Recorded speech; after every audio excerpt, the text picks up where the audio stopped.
ஓம் சாய்ராம். அன்பு சாய் சொந்தங்களே, இந்த நாள் இனிமையான நாளாக அமைய உங்களை வாழ்த்துறேன். உங்களுக்காக எல்லாம் வல்ல சத்குரு சாயப்பாவிடத்தில் பிரார்த்தனை பண்ணுறேன்.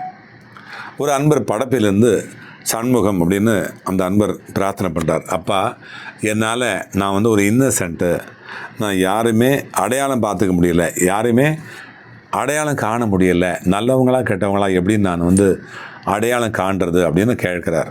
அவருக்கு பாபா உணர்த்தக்கூடிய ஒரு நல்ல செய்தி என்ன தெரியுமா? ஒரு நல்ல மனுஷனை எப்படி அடையாளம் பார்க்கலாம், நல்ல மனுஷால் அடையாளம் பார்க்குறது அப்படின்றது சுலபமே கிடையாது. திருக்குறளார் முன்சாமி சொல்வார், ஒரு ஆள் வராரு, அந்த ஆள் மனுஷாருடைய முகம் தான் வச்சுருக்காரு, ஆனால் சிங்கம் வரும் உள்ளுக்குள்ளார, இன்னொன்று ஓனாய் வச்சுருப்பார் உள்ள, இன்னொன்று வேறு மாதிரி மிருகங்களாக இருக்கும். ஆனால் மனுஷனுடைய உருவில் எல்லாமே வரும். வெளியில் நல்லவங்களாகவே நடந்துப்பாங்க. ஆனால் ஒரு நல்ல மனுஷனுக்கு சில அடையாளங்கள் இருக்கும். அவர் பேசுகிற வார்த்தை மெதுவாக இருக்கும். அவர் மற்றவங்களை மதிப்பார்.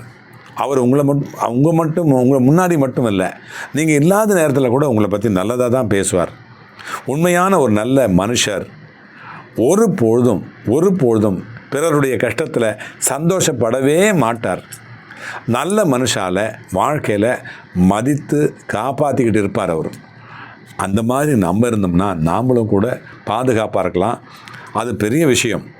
அந்த விஷயத்தை நம்ம கற்றுக்கணும், அதை கடைப்பிடிக்கணும். அது மிகப்பெரிய செல்வம். அது வேறு, அது மிகப்பெரிய செல்வம். அந்த செல்வம் இருந்தால், மற்றவங்களை மதிக்கக்கூடிய அந்த செல்வம் இருந்தால், எல்லா செல்வமும் நம்மக்கிட்ட வந்து சேரும். எல்லோரும் நம்மளை மதிப்பாங்க இல்லையா? அந்த பொறுமையும் அந்த மற்றவங்களை மதிக்கக்கூடிய அந்த எண்ணமும் நமக்கு பழக்கமும் இருந்தால், நம்மளை மற்றவங்க மதிப்பாங்க.